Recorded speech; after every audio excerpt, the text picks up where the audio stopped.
and welcome to Scotty Elmer Live Car Talk Podcast.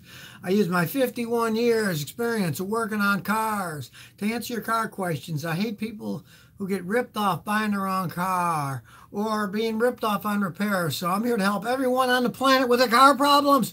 Remember, during the show, just ask your questions on the live chat. I'll pick the best ones, then I'll answer them.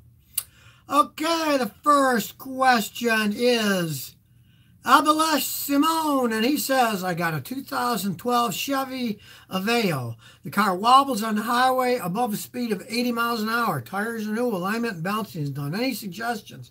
Well, my first suggestion would be don't drive an Aveo that fast. They're kind of cheaply made little cars. They're not made for going all that fast. But if you're wobbling on a higher speed and you're positive that the tires are balanced right, that the wheels aren't bent and the alignment is correct, then the odds are you got a problem in your drive shafts. The CV joints could be worn. And the faster you go, they start to wobble a little bit. I've seen that many times. You could also check both the engine and the transmission mounts, because if they're broken, that can cause bouncing and wobbling. But the drive shafts are the most common reason that they go, if the alignment and the balancing is correct. I've seen many people go places, they come to me and they're shaking like that, and I check it and say, well, your tires just aren't balanced right, because a lot of times the guys just don't balance them right. Next question. Rolangulo asks, should you change the viscosity of your oil as the vehicle gets older? Should you always go by what's recommended by the car maker? Okay, that's a very good question. Now, decades ago, a lot of guys would put a heavier oil as the engine oil. Let's say you had a 75 Chevy with a V8 engine, push rods, and as it wore, it started to burn oil. Then instead of using like 20-30 oil, you'd use 20-40 or 20-50 oil. It's a little bit thicker. Yes, people often did that. But today in most modern cars, you don't want to do that, because modern cars are made for ultra lightweight oil. They have variable valve timing. They all have overhead cams. And you want that oil to get shot up to the top of the engine as fast as possible to lubricate the overhead cams. Otherwise, they'd run dry. So in a modern car, you want to stick with what's recommended in the thing and just change it regularly so it doesn't end up wearing and it doesn't end up burning oil. Next question.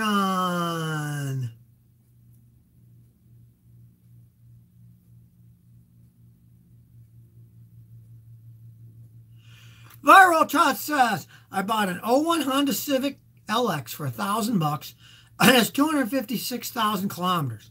I want to replace the clutch, but I don't want to spend $1,000 for a car that I paid $1,000 for. Is it doable to do it myself? Yes, of course it is. I've got a video called How to Replace the Clutch on Your Car. Watch it. Anybody can do it, especially on a small car like that. The Civic transmission does not weigh all that much. Now, it's a time-consuming job. Even as a mechanic, if you brought me one of those, and I've been doing them for ages, it's going to take me a few hours to do the job. But it's totally doable with normal hand tools and a jack and a set of good jack stands. Just make sure you got good jack stands and put them solid so it doesn't fall on top of you while you're taking it off and doing the work. Next question.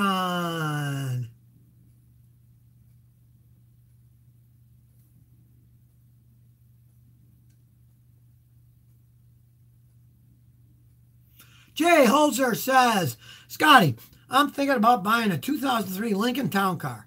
128,000 miles for $2,500. Are they good cars? Well, if they've taken care of, then they can be excellent cars. Now, 128,000 miles isn't all that much for that car. It's got a big V8 engine in them, at least most of them do.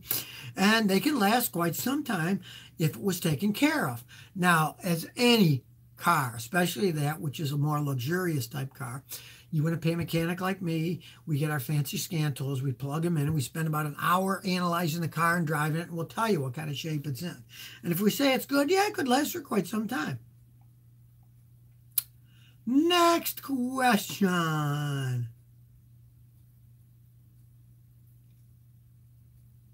Cup of Fika says, Scotty, I've been looking at resonated exhaust tips. I keep hearing they'll make the car sound louder, but in the videos I've seen, quiet. What's your opinion on it? Okay, well, you're just sticking a tip on the end. If you think about it, what makes noise is the exhaust coming out of your engine and then coming out of the back tailpipe. The muffler system muffles the sound. That's why it's called a muffler. So you already have muffled sound, and unless the tip that you stick in it has like kazoos that blow through or spinners that spin and make noise, it ain't going to make it any louder. I mean, that's only common sense. If you want a louder one, you got to change the muffler and put one that flows faster and then makes more noise. But of course, in any modern car, then you'd have to reprogram the computer because your computer's set up for a certain speed of exhaust flow. It gets really complicated. So I mean, if you want a tip because you like the way that it looks, that maybe the chrome or whatever shape it is you like, go right ahead. But for sound, they really don't do anything. Next question. James Ross says, sometimes I have to go from park to drive like 4 times before my car actually stops moving. What's wrong? Okay, well, your transmission is wearing out. Now, I'll give you a typical one that had happened to over history is back about 15, 20 years ago, the Nissan Maximas, as they aged, they would all do that. And it was because the oil pump inside the transmission was starting to get weak. Now, just like an engine, your engine has an oil pump that pumps oil to lubricate. Well, your transmission, automatic ones, they have an oil pump to build up the pressure to flow the fluid through because they drive by fluid pressure dynamics. So what's happening is yours is just flat starting to wear out. Now, if you're lucky, I've had some people drain a quart of fluid out of the transmission, put a quart of the Lucas automatic transmission additive in, and then they'd actually shift better. So you can try that if you want, but it's generally a sign that your transmission is starting to go out. Next question. Jacob Forces says, Scotty, is a manual 2003 Audi TT 1.8 turbo a good first car? I found a TT in great condition that's cheap and has low kilometers on it. Cheers. Okay, you got kilometers, so I'm assuming you're in Europe or something. And if you are, a lot of people drive them around. I'm not a fan of them, but it's a manual transmission. And if it really is low mileage, and if people change the oil enough, then it could be a good car. But before you buy it, do a compression test. It's only 4 cylinders to see if the engine is worn or not, because I've seen a lot of those 1.8 turbo TTs where the engine's out and the pressure would be too low and they need rebuilding, and it doesn't take on that car 20 minutes to do a compression test to see if the engine still has good compression. Have that done before you buy it. Next question. Even Andronchuk says, Scotty, if I put premium gas into a car that takes regular gas, does that ruin the engine? Well, it doesn't ruin the engine. You're basically wasting your money because, as nutty as it sounds, the cheaper gas is lower octane. Lower octane is actually more combustible. It burns faster. The reason you use high octane in a fancy cars, if they have a high compression engine, they want to be able to compress the air-gas mixture and then have the spark ignited at the right time. You don't want it to ignite too early. So if you put regular gas on a high test, the thing just would ignite too fast. It would ping. That's why it pings. If you go backwards and put high test gas in a low compression engine, it really doesn't hurt anything, but you're wasting your money. You don't need it, so why? It would be stupid. Next question.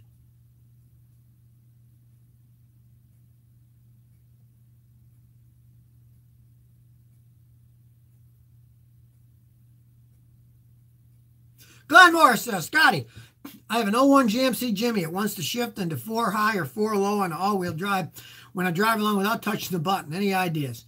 Okay. Well, if it wants to do it by itself, I would say get another button first. It could be the buttons shorten up and just turn itself on and off. That's generally what happens to them. They get power when they're not supposed to, and then they go on. Because if it's anything else, it's either going to stay on or stay off. If it turns itself on without you touching it, odds are the button's shorting out inside and sending power when it's not supposed to. So I just say change the button and then pray it's not some of the computer module messing up, because they get very complicated and very expensive fast. I've often seen the buttons go bad and do that. Next question.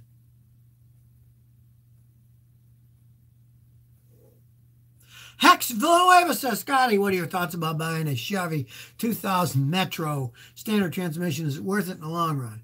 Okay, realize that the Geo Metro, really, most of it wasn't made by Chevy. They were made overseas. And they're not the greatest cars in the world, but it's a standard transmission. So the worst thing was their automatics. They're little bitty puddle jumper cars, but if it runs okay and you can get it cheap enough, why not? I got a customer, one of those things, got 300,000 miles on it. Now, he's a car fanatic, so he takes excellent care of his car. I mean, he doesn't let anything go out, changes the coolant every 3 years. He really takes care of it, so he's got a lot of miles on it. But if it runs good now, it could be a decent car. You know, it's nothing fantastic, but if you get it cheap enough, why not?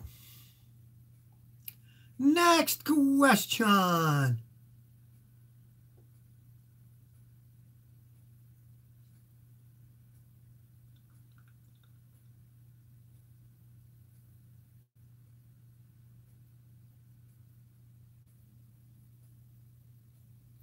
Adam Sikorsky says, Scotty, I'm having problems with my 2002 Grand Prix Pontiac. The ABS light is on. When I check with the scan tool, it shows not available for all wheel sensors. It's likely all sensors are bad or the module. Okay. It's not going to say NA. If the wheel sensors are bad, it will give you codes for the wheel sensors. It's saying there's no data available. Now, scan tools that do ABS are relatively high-level scan tools. If you've got a cheaper scan tool, odds are the scan tool probably just isn't working right, because I see that all the time. I have probably 50 different scan tools here. I get them free from companies. They hope I use them in my videos. And sometimes I got to go through 3 or 4 of the cheaper ones before I get one that'll read ABS data, where if I plug in my $5,500 one, it immediately reads them. So you might, just out of curiosity, pay a guy like me that has good equipment just to see what's going on with it. It could just be that your scan tool isn't reading it. Now, if it's correct and there's no data, odds are the module's going bad. Next question. Sunford Bird says, Scotty, since you grew up in Niagara Falls, do you remember the Love Canal incident? Well, yeah, as a matter of fact, Love Canal was half a mile from my house. I lived on Cuyuga Island, and that's on the other side of Cuyuga Island, what they call the Little Rivers, where they were digging a canal, and it was going to be a competitor to the Erie Canal. But they only got like 1.5 miles, and the guy ran out of money. So I actually have friends that grew up with Love Canal, the filled-in part with the chemicals, in their backyard. You can drive around today. They got fences around it. Nobody's living in the houses. They're just sitting there. I guess maybe one day they're going to try to sucker people to move them back in. But, yeah, it's it was a fast one. I mean, it was weird. The Hooker Chemical Company dumped the stuff in there. And then some of the property they gave to the city of Niagara Falls, and they built an elementary school on it. It wasn't such a hot thing that was done in those days. Shoot, I'll tell you. Next question.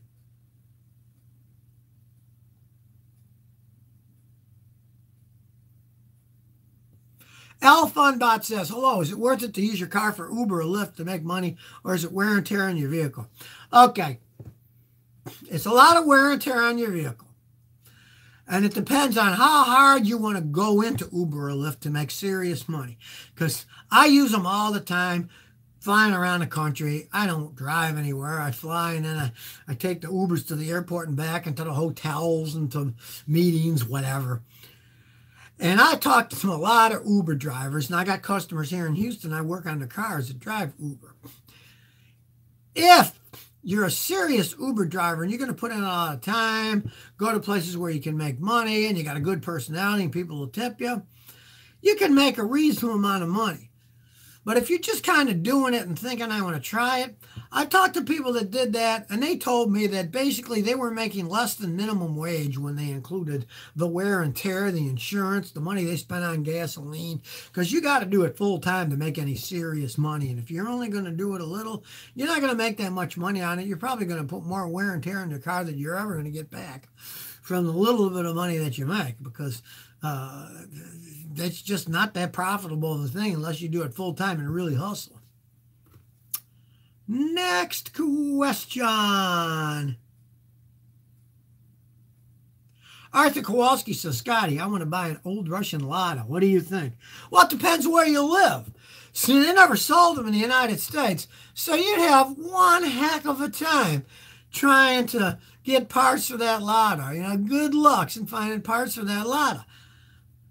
But they sold them in Canada, and they can have some parts. And if you live in Europe, a lot of people sell parts for them.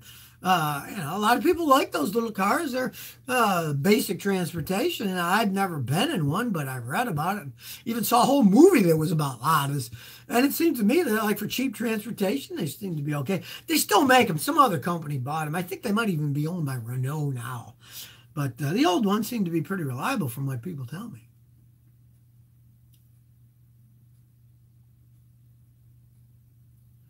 Next question.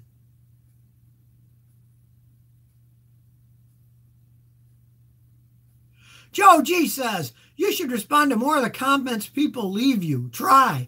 Hey, I'm already working all the time. When I started doing this 10 years ago on YouTube, well, more than 10, 12 years ago now, I actually answered every single question that people ask me. I spend a lot of time, actually spend more time now, but I did answer every question that people ask me.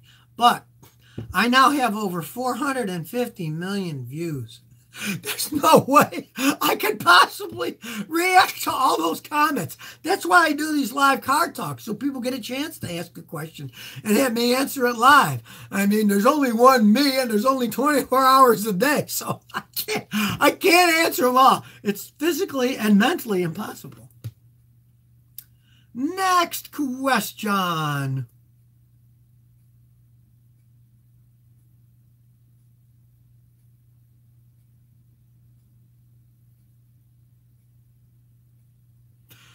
Jim James 16 says, Scotty, love the show. I got a 97 GMC Sierra. It is a slipping transmission. What's the most economical, reliable place to get one? Okay, here's the problem. You're talking about what? You're talking about a 22-year-old transmission.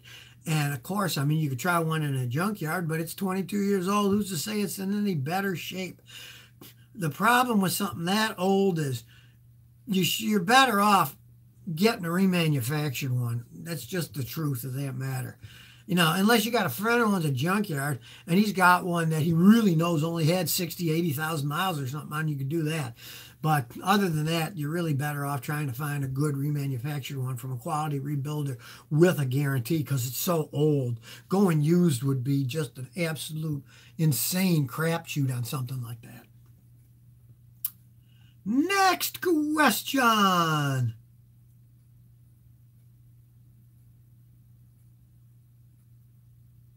Rick AP says, will Mazda's rotary engine ever make a comeback?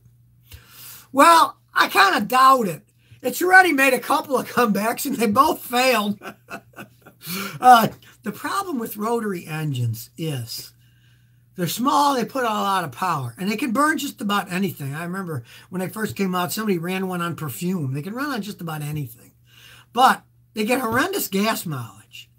And because of their design, they have like a triangular rotor system. So the edge of each of the three triangle ends, the edges, have rotor seals on them. And those apex seals go bad and they end up burning oil.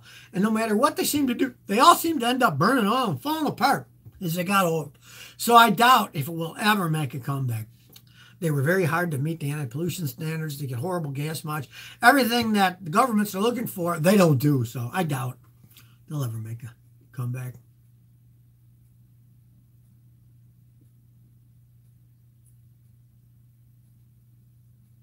Justin Rodriguez says, Scotty, I'm thinking about my mom, a 72 Nova. What's your thought on that car? Okay, here's the thing. If it's been done over and it's been restored, hey, they were very reliable cars in those days. They were nothing like the later Chevy Nova that was just a rebadged Toyota Corolla that could run forever, but it wasn't a car that was big for families and stuff like a Nova that had room. The only thing you got to realize is, okay, if your mother's older, she wants power steering and power brakes, make sure it has that on it, because they didn't come with that, most of them in those days. And if it's been done over and it's got power everything, go right ahead. Hey, they're big cars. If she puts her seatbelt on, it's a relatively safe car for driving around. Next question.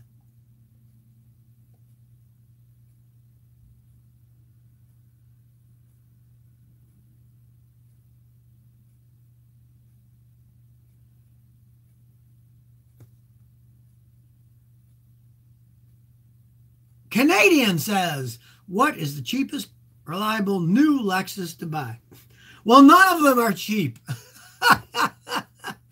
But I mean, of course, the most reasonable one would be the 2 Series, the ones that have the 4-cylinder engines, and they're very reliable cars. When you get into the 6s and the 8s, their prices are just sky high, but they're so well made. I tell people, get a used one, don't get a new one. But if you're going to get a new one, I'd stay with the 2 Series if I were you, because they are smaller. They're still really expensive as far as I'm concerned, and I'm assuming you're Canadian because you saw yourself Canadian. I mean, cars cost a lot more in Canada. I lived in Toronto and went to school there for 4 years. And boy, the price that people had to pay for cars in those days, it was insane. And from what people tell me now, they're even more expensive. Next question.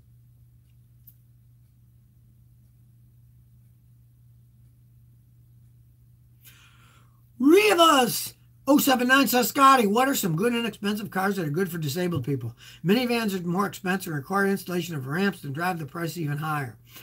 Okay, I have a customer who loves his Toyota Camry, who's disabled. Got giant trunks in them. He uses the Camry. And there's millions of them they sold. You can get used ones that are old and still in pretty good shape. Or if you can get a Sienna van, they've made those for years and years. I had a customer that last year sold a Sienna van, and it only had like 90,000 miles, which is nothing for them, and he only got like a couple grand. That's all he wanted. It had a few dings and stuff on it, and that was a great car. He sold it to a Hispanic guy here that does lawn care, and he fits all his equipment, and he loves it. Next question.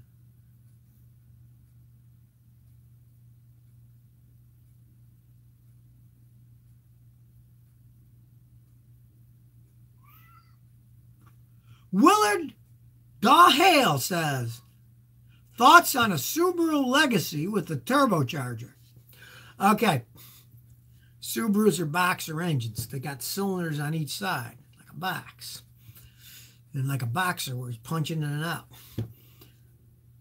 They're inherently, they put out power, but at higher RPMs, they inherently have a problem with blowing head gaskets. And if you put a turbocharger on top of one of those, that's extra pressure. And the customers of mine that had them, almost all of them blew many sets of head gaskets if they drove them hard. So if you want speed and you like putting head gaskets on an engine, go right ahead. Just realize that it strains the engine so much more. And those are weak engines to begin with when it came to their head gaskets.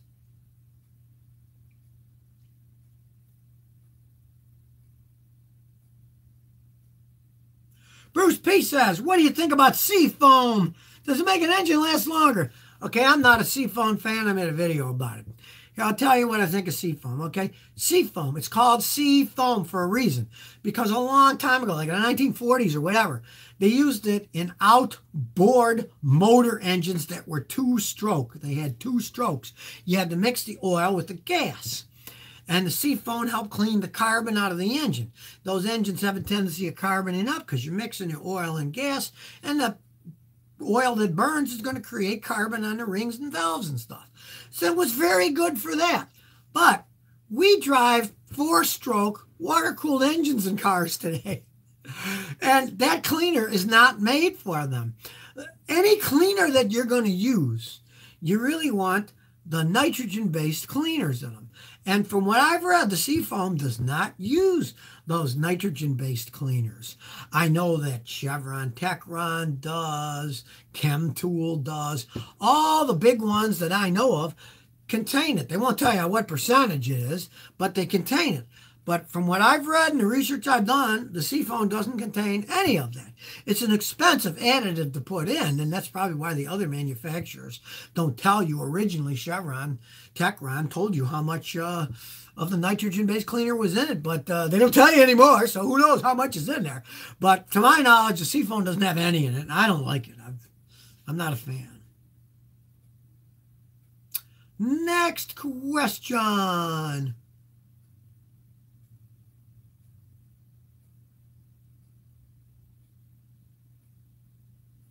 Sabameko says, Scotty, what can you say about Toyota and Honda smaller engines like 1.4 or 1.6 in terms of reliability? Thanks. Well, they're very reliable engines. They're Honda's always made great engines, so has Toyota. Now, I know as time goes on, they're going to end up putting gasoline direct injection and turbochargers on all of them. And even known for their reliability, they will wear out faster. That's just common sense. That's going to happen. But if you're talking about the older ones that are just normally aspirated, oh, they can last forever. I mean, especially the 1.6s. They're good, strong engines. I've had many 1.6 Toyota engines myself, and they're just pretty much indestructible. You can't destroy them. They just keep running and running and running and running. Next question. Angel Ortiz says, Scotty, I'm thinking about buying a 91 Jeep Wrangler for $3,500, and it's a straight six with a manual transmission. Is it a good buy?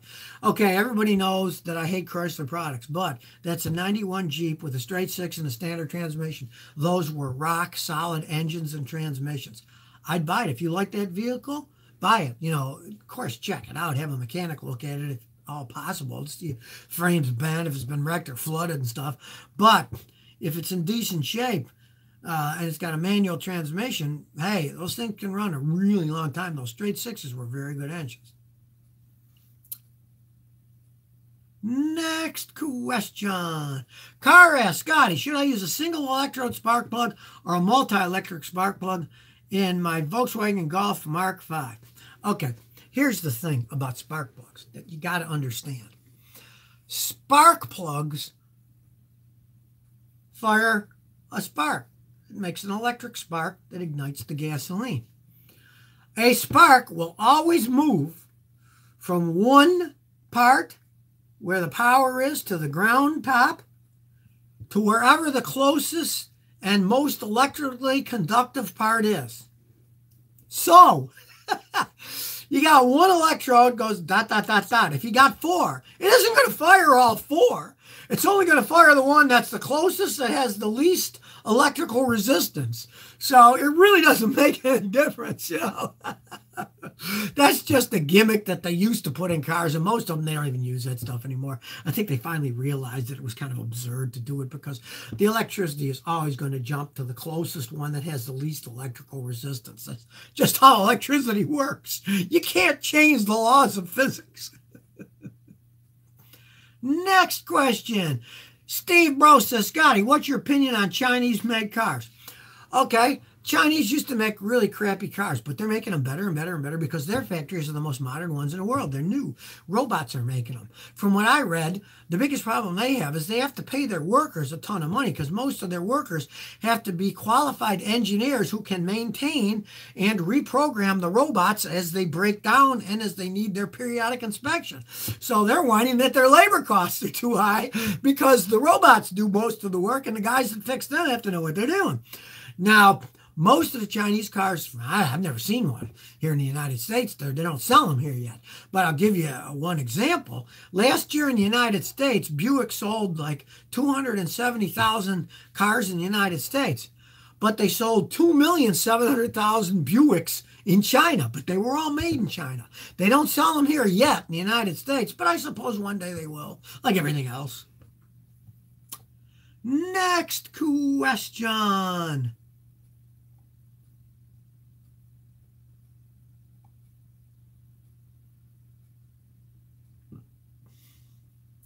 John Kanani says, good afternoon, Scotty. Should I get a car that has a rebuilt tire? 2011 RAV4. Is it dangerous? Okay. I would never buy one with the rebuilt tires because title. When they have that, that means an insurance company totaled them. They total cars for very good reasons. They don't just say, Waymo will total that car. It had serious problems, and you're taking too big of a gamble buying one because you don't know what the history of it is. I mean, if you're going to buy something like that, I've had customers buy cars like that for $1,000, $1,500, and hey, if it lasted them a few months, that was okay. But as a general practice, I wouldn't do that. Well, that's it for today. Remember, every day of the week on the Scotty Kilmer channel, I upload a new video in the morning and one in the afternoon. So subscribe to the Scotty Kilmer channel. You'll never miss another one of my videos, and click that notification bell so you always get notified. And I'm here every Thursday at 1 p.m. Central Standard Time on YouTube Live, answering your questions live, and Saturdays at 10 a.m. on YouTube Live, answering your questions. So I'll catch you then.